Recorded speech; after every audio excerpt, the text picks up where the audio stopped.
And we both have the theory that a rising tide raises all ships. That's it. The better the industry, the better everyone in it. And what's consistent, I think part of the genius of them bringing me on was I've been literally consistent with my messaging on that before I was ever part of the Good Contractors list. You could find 30 podcasts where I've talking about helping my fellow roofing companies out. And, and people ask like, what's your angle? Like, why would you help a competitor in your area out? And it's like, because you're not going to outwork me. Yeah. And if you can, if by you providing good service, that helps lift our industry in the view that people have of roofers, then that just helps all the way around. We have people here all the time who want to do what we do. And I tell them, I'll tell you everything that I know because you're not going to outwork me. Yeah. And if we end up competing, by all means, may the best man win. Yep. And I hope you buy good equipment so that if you decide to get out of it, there's not a piece of trash equipment out there in the industry. Yeah. But that's a little selfish of me. How are you looking, Adriana? Sound? You like? Okay. You tell me when you're ready and we're going to kick it off.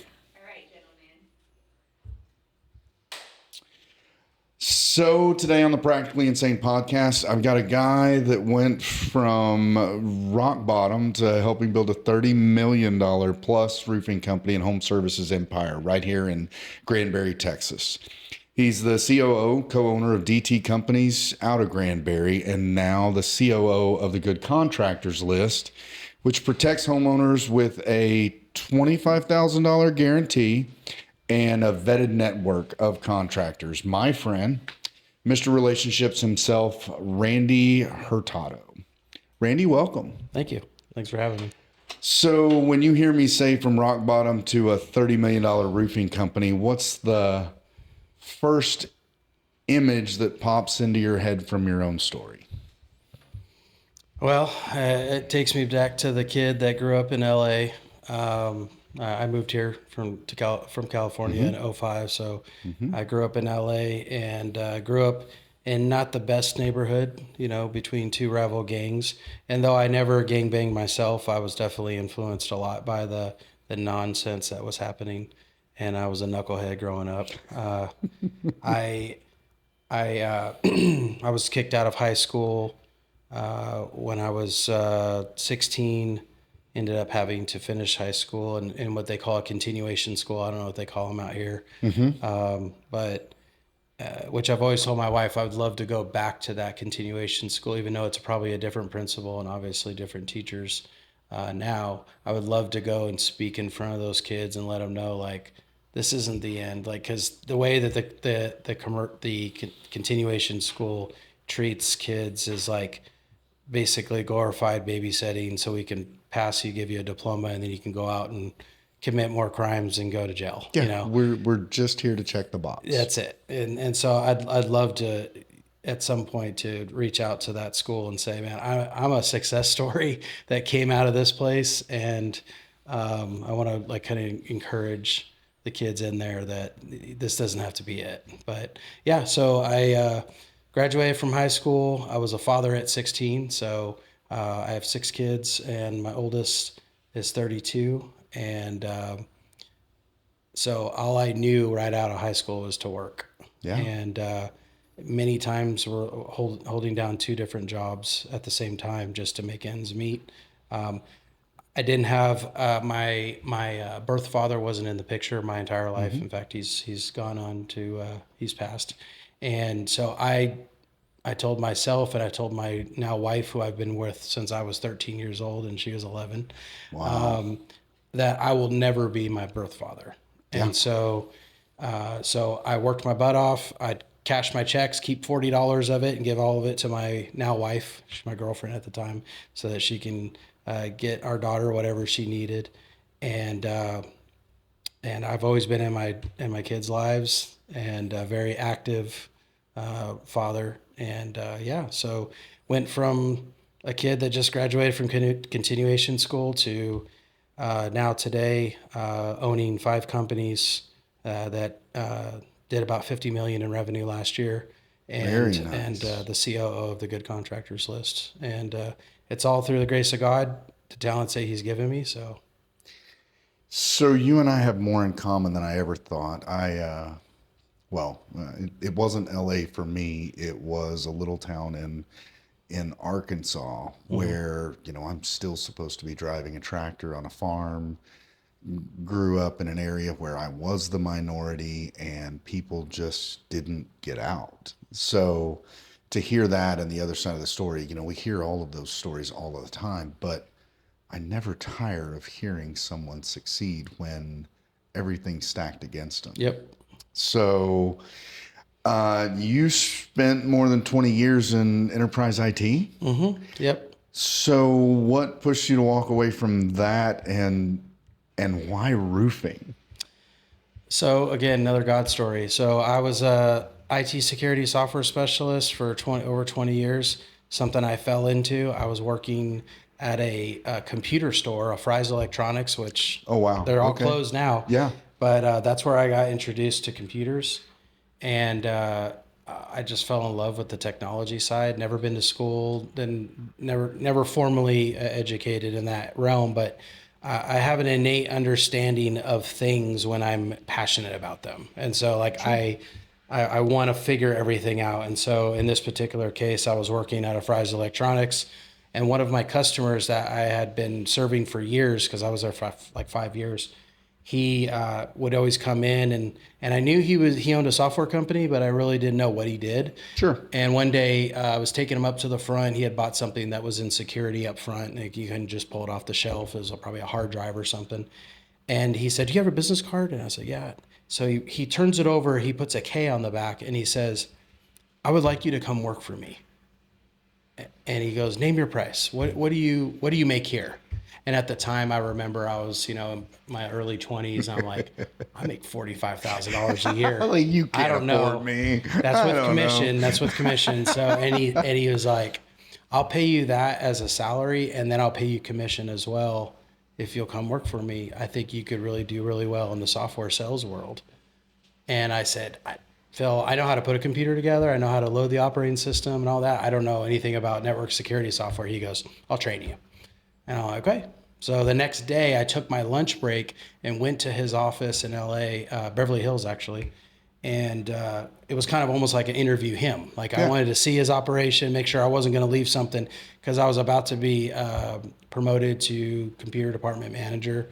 And so that was going to be a bump in pay, bump in status. And so if I was going to walk away from that, I needed to make sure I wasn't making a poor decision, because at the time I was the only income in my house. And so went there and liked what he offered. So started working for him and selling for him, became his top performer quickly. He put me through all my Microsoft certifications, and I became that guy that I am now in my own in this industry to my colleagues. I'd listen to them struggle with a customer over the phone with a sale, and they'd hang up, and I'm like, she doesn't want to date. And he was like, "What are you talking about? Like, I've heard you call that guy like 7 times and you can't get past that." I said, "Have you ever dated somebody?" And he's like, "What are you talking about?" Like, "Yeah, you ever dated?" "Yes." Yeah.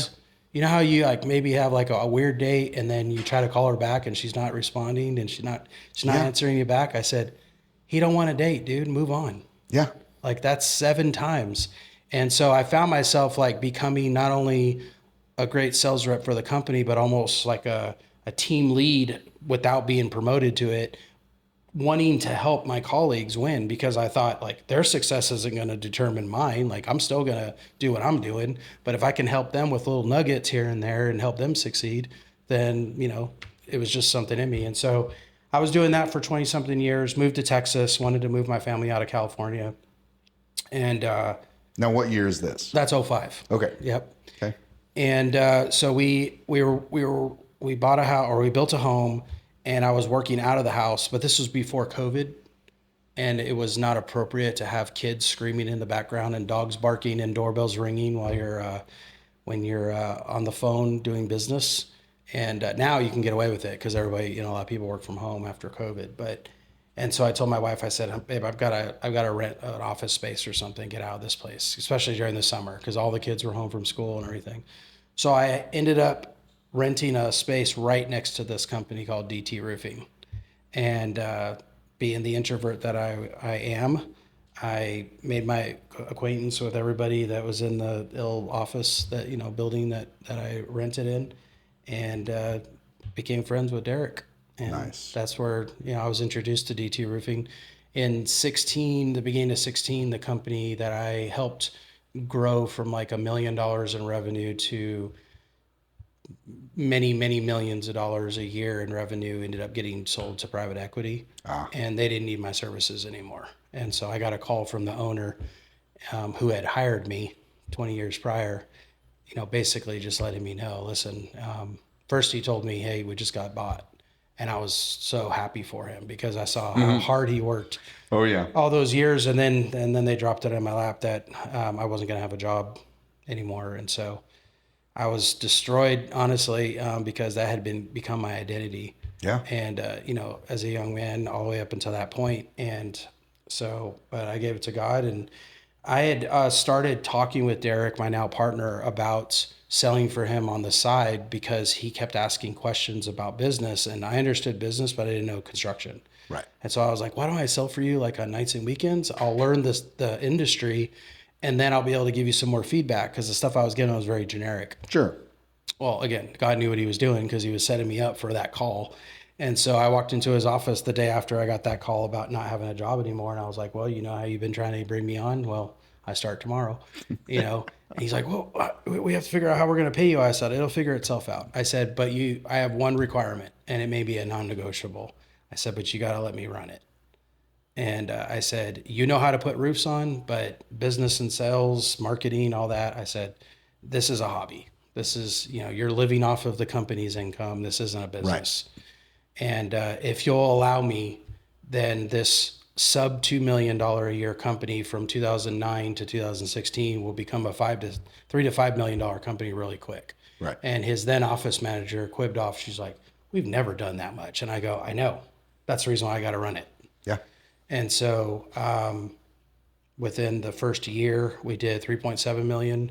In year 2, we did 5.8. And that's when I asked for equity, because I said, I'm not going to do what I just did, spend all those years helping somebody grow their business, and then I'm without a job at the end of the exit. And, you've now defined your value before you asked for it. Right. And I'm glad you brought that up, because we watch people today. They want and believe that they deserve this, equity or ownership, or and we talk about it from the entrepreneur side regularly. You've got to have some skins on the wall. That's right. And not just a diploma. Yeah. We talk about that. You spent time in IT and learned all of that. I actually have a computer science degree that I've never used. Right. So I got a piece of paper that's useless because I couldn't fix a computer if I had to today, because they're not what I learned. Yeah. And they change so quickly when you were working in the field and learning it and constantly updating. So yeah, that's absolutely crazy. So you've talked about faith being such a big part of this. When you say Jesus is King in your bio, at that low point when you didn't know, what did that mean to you? I mean, I won't say that the fleshy side of me didn't have like doubt, and I was scared and anxious and what have you. But throughout my entire life, God's always, been there to, take care of me in the bad times and the good times. And so I had confidence that he was going to give me, actually, the root word of the root of the word confidence is confidit, which is Latin for to have faith. So it's the same thing. I had faith, that he was going to provide. And as much as I was destroyed, that how could they do that to me kind of feeling, God had so much bigger plans for me that I couldn't see. Right. It's like, I'm going to go from an IT guy. I would literally, Nate, I would spend weeks at a time at the Pentagon consulting with the Office of Secretary of Defense on how to keep China out of the nation's network infrastructure.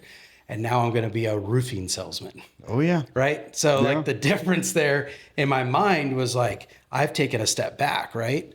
And what I didn't realize is God was setting me on a path to allow me to be a serial entrepreneur and utilize talents I didn't even know I had Oh until yeah. I was put into a situation where I could discover them. And Yeah. so he's always been there so many times in my life. I mean, we have 6 kids total, but 2 are biological, and then 4 we adopted from other countries. And he has just blessed me in so many different ways. Like, That's absolutely so it's, incredible. you have to, like, you can't be in that situation and not have faith. Cause like, wait, you want me to be somebody else's dad? Like, it's different when you fathered the children, but then when it's somebody else's children that were fathered by somebody else, and now you're going to try to step in and be that dad role. I can tell you, for anybody who thinks that adoption is this glorious thing, like, I love my kids to death, but it's not easy at all. They come with a lot of baggage. Oh yeah. And so, but God's seen us through it all. And I have grandchildren from one of my adopted daughters already. And, so I have little boys twin boys that look up, and I'm Papa, and I love it. Like, it's awesome. But yeah, faith That's has always been a awesome. huge part of my story. And I'll never be, I'll always be quick to talk about it. Like, I'm not ashamed of it at all. That's incredible. Romans 1:16.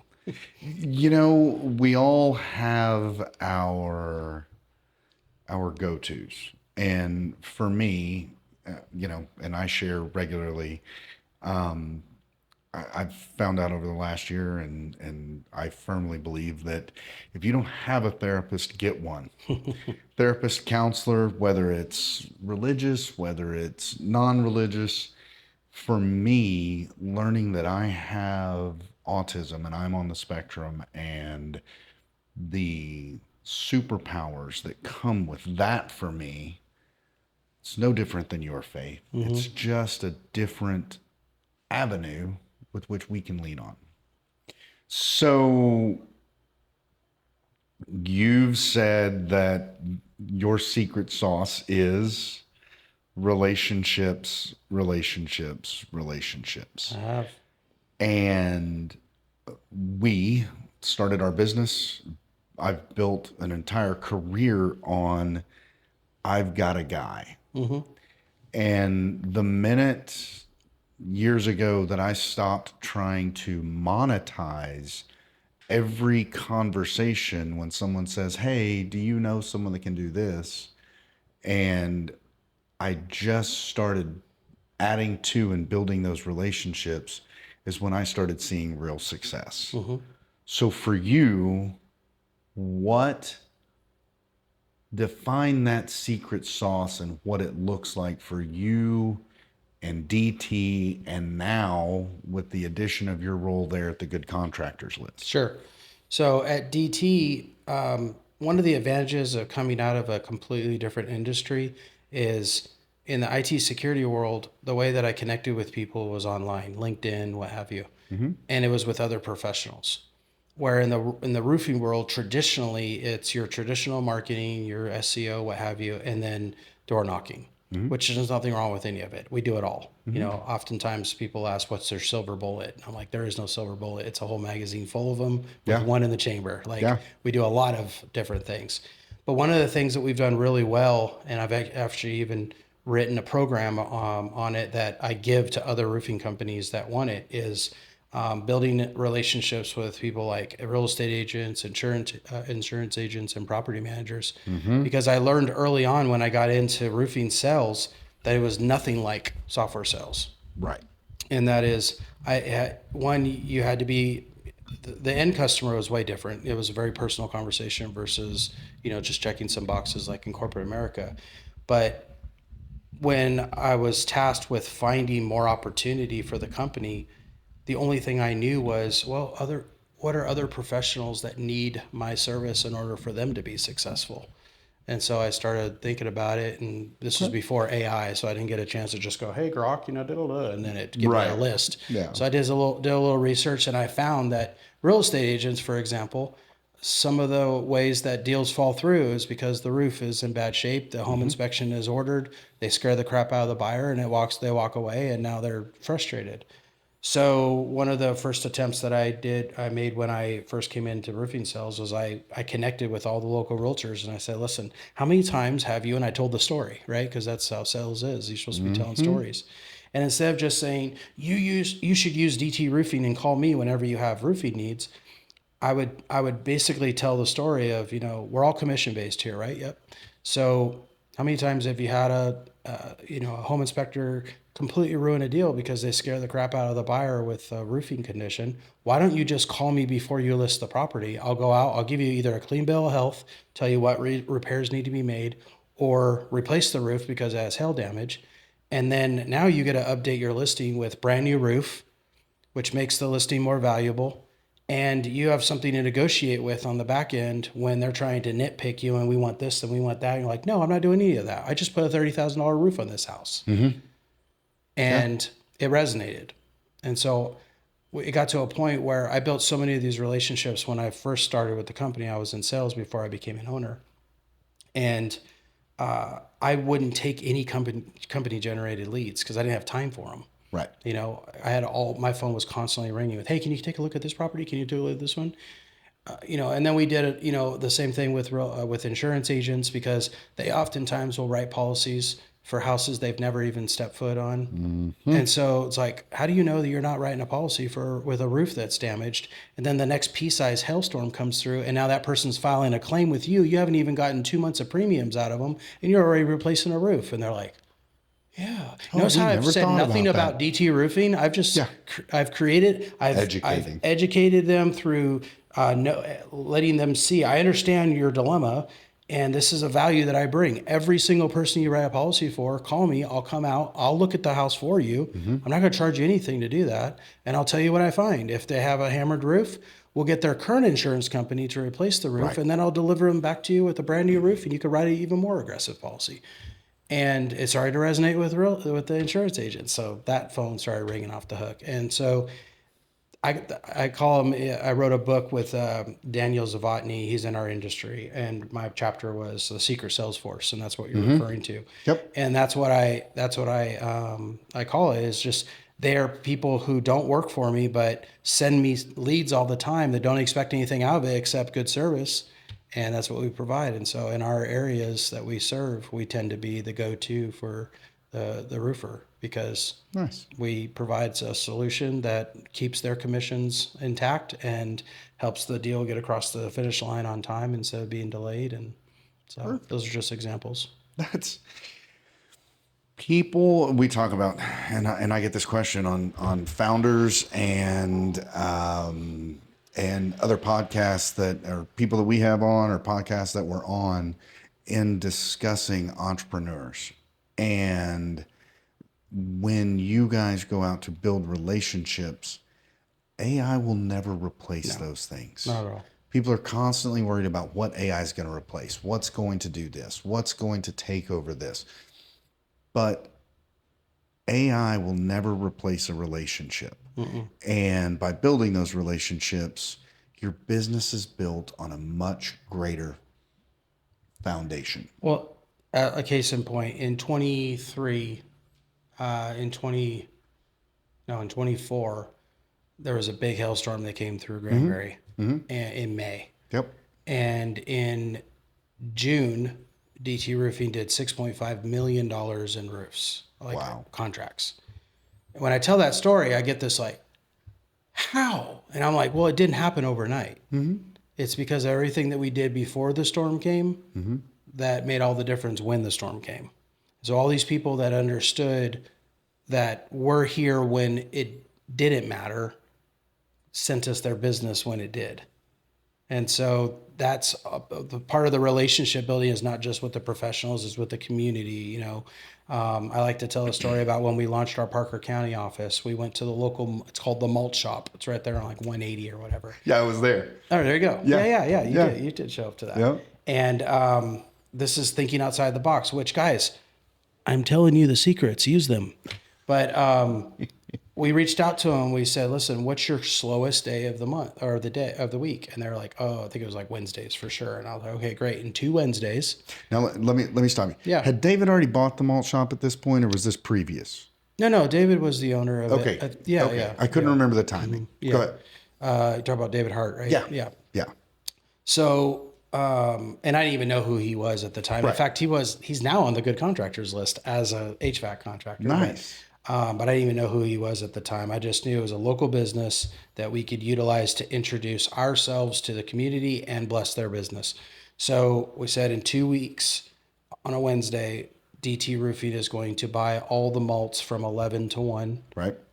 And you get it out on your socials, we'll put it on our socials. And that place looked like lunchtime on Chick-fil-A. Oh, yeah. But as you know, cars are all down the line waiting to go through the drive-through, people parking and coming in. And not only did they get their free malts, but they ordered, and I'll take a number 1 with no pickles and the extra fried. And so they had like a killer day. Oh, yeah. Because I only spent like $900 total on the malts. Right. And I'm sure they cleaned up that day. And so that helped introduce us to the community. But what it did is it introduced like those people that they see on Facebook all the time, that they're real human beings. Mm-hmm. They heard our story. They heard, our origin story and all that stuff. And so you have to get out into the community. If the only time you're ever knocking on somebody's door or asking them to spend money with you is when the need is there, well, then you're just another service provider. But when you actually take the time, like now when there's nothing happening and you're still pouring into the community, then they reciprocate. So, Adriana, I want you to keep recording, but when we get to this part in editing, I want you to send it to Randy and make sure he's okay with this before we do anything with it. Now I'm going to ask you the hard question as we get into the good contractors list. Yeah. You have spoken at and done a lot of the storm-driven panels and trade show. And I apologize. I'm trying to think of the name of a couple. Anyway, I've attended a couple of those. RoofCon and Win the Storm. RoofCon, Win the Storm. Thank you. And I've seen you on panels, and there are a lot of times that you're one of the most professional contractors there. Thank you for that. But when it comes to the good contractors list and approvals and things like that, how do you weed out those people that are only there after the storm? Because especially here in Texas, oh, you want to be a roofer? Do you have a driver's license? Do you have a truck? You don't even need a ladder nowadays. Nope. And how does the good contractors list and you at DT and Randy himself, how do you balance seeing those people on Facebook pushing a lot of questionable information versus getting these people certified with the good contractors list and vetting them? How does that vetting process work? Right. Well, let's separate the so Randy and DT Roofing. I can care less what other roofers are doing in that regard. Like if they want to make a poor decision to give bad information online, that's just going to hurt their business ultimately. I would advise against it for them. As it pertains to the good contractors list, it is specifically designed to not allow fly-by-night roofers or painters or Contractors flooring. as a whole. Yeah, because we cover all 50 trades. So part of the way in our selection process, I use the term scientific because it does kind of follow the scientific method in that we tried something at the very beginning, and then as we saw that it didn't work or it didn't work as well as we hoped, then we modified and we changed, And now today, 15 years later, the good contractors list requirements are, to the average person, would sound trivial. But then when they realize how hard it is for most contractors to meet those requirements, then they go, okay, well, you're onto something. And that is, they have to be in business at least 3 years. Okay. So they have to pay what I like to call the dumb tax, like figure out how to read a P&L, how to properly balance the salaried employees and all that stuff. They have to have a good online reputation. right? So the contractors that you're describing, most of the time they already fail those first two requirements. Okay. And these aren't if you have one of these, you have to have all of these. Okay. And then the owners have to pass a background check.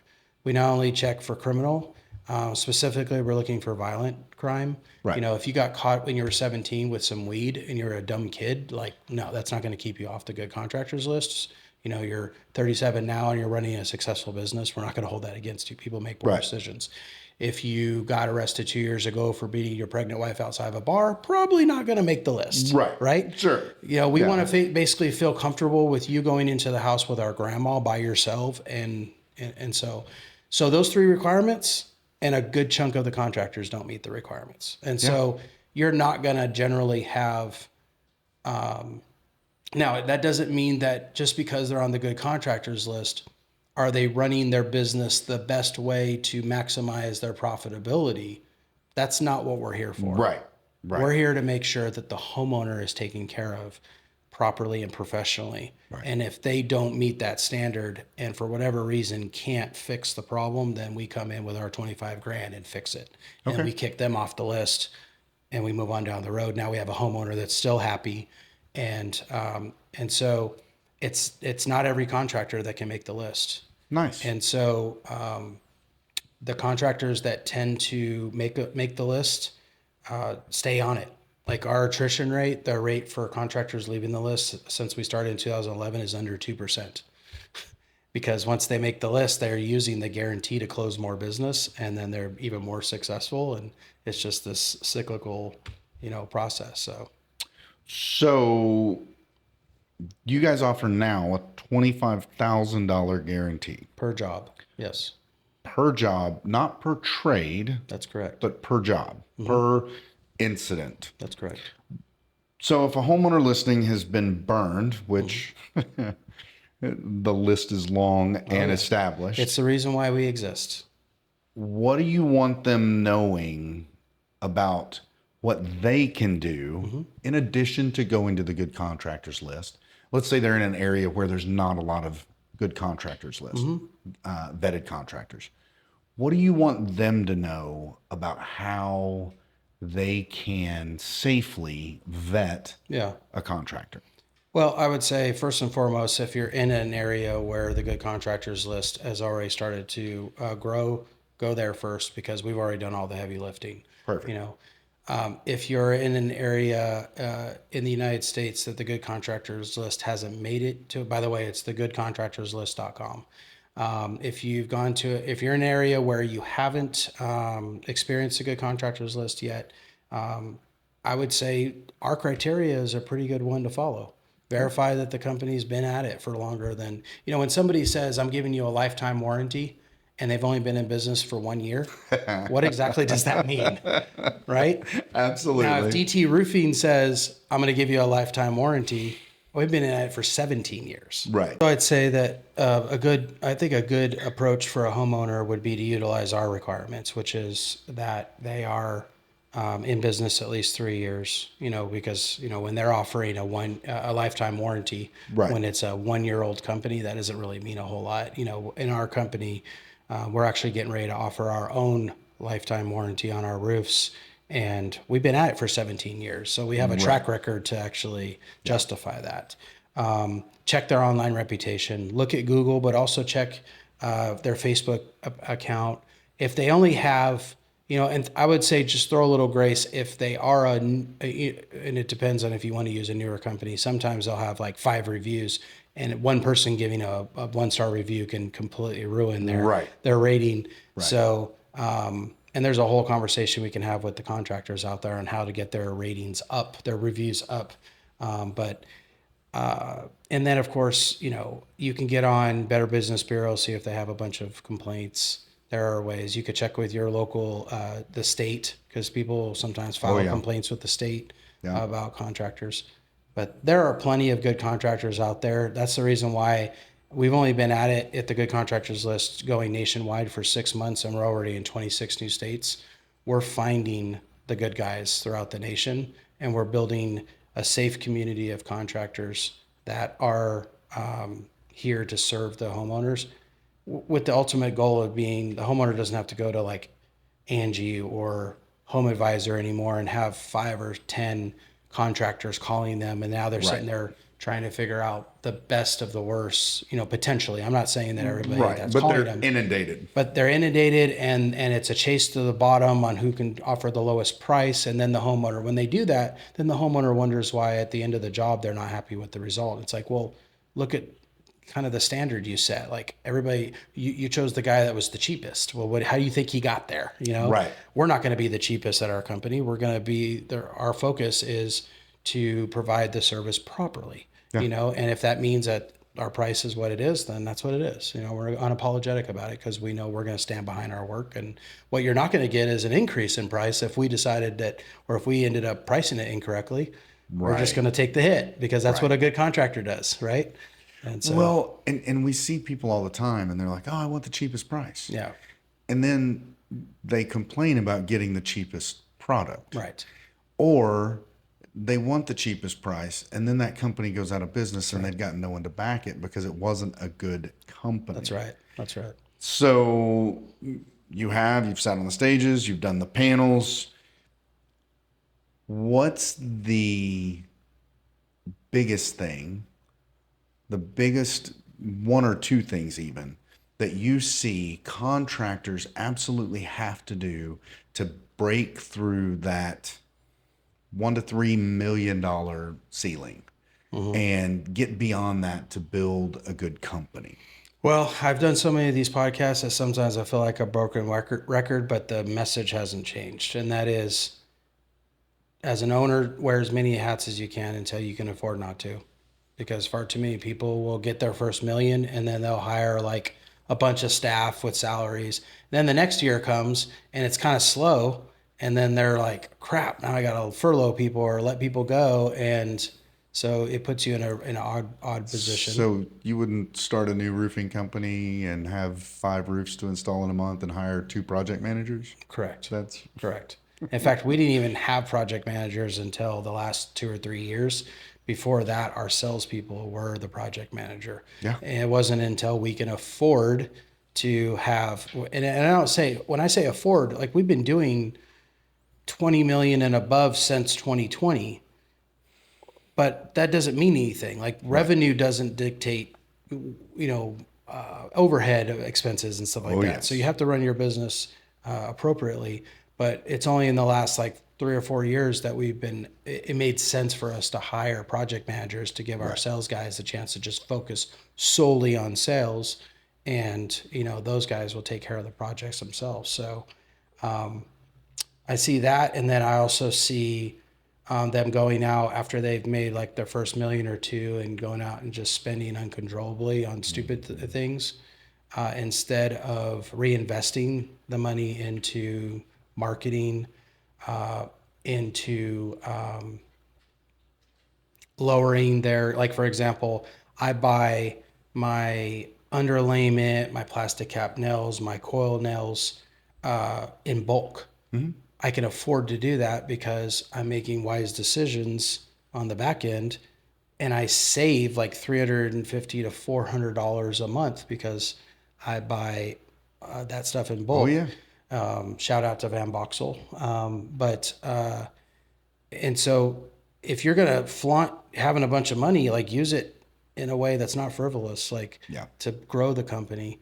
And it doesn't mean that you're not going to get, heck, right now, we've had the slowest 5 months we've ever had since I've come on board to the company. Oh, wow. It's been dry and it's been slow. It's been dry and slow. And our guy, it's not because our guys aren't out there grinding. It's just, it's slow right now. And, a storm will come along, but, we're still getting, I would bet that we're still getting our fair share and a little bit of everyone else's because of the way that our guys are out there grinding and making sure that it happens. So I think that's once they get over the, they're going to get past the $1 to $3 million mark by being intentional about running a business and not just a really nice paycheck. Give yourself a salary if you're an owner. Don't live off the bank account. I am so glad you brought that up because as an entrepreneur and a serial entrepreneur, just like you've been,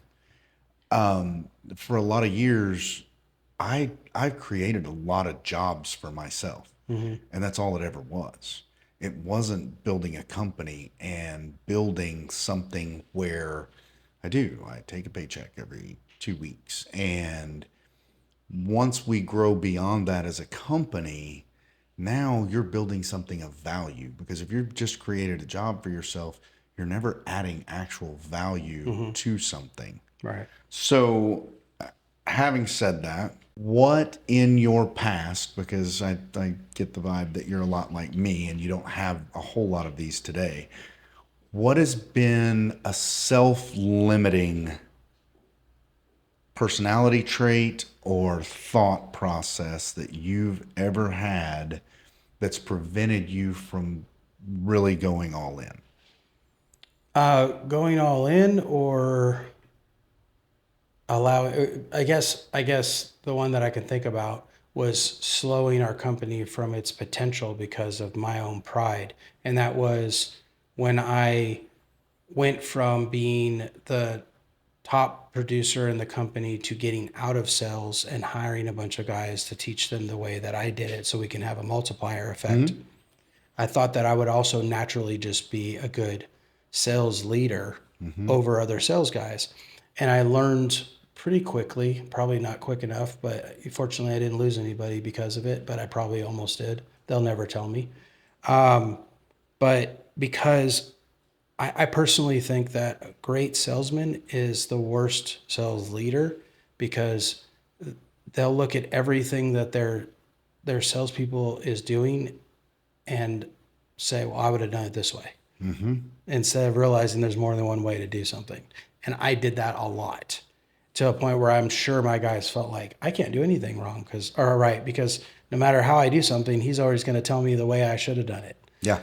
And so in identifying that, I hired somebody that his personality was more consistent with leadership and just pouring into the guys, and that made a huge difference, you know. Nice. And so, but the first thing I had to do is realize that I sucked at being a sales leader, and sometimes pride won't allow people to say this stuff.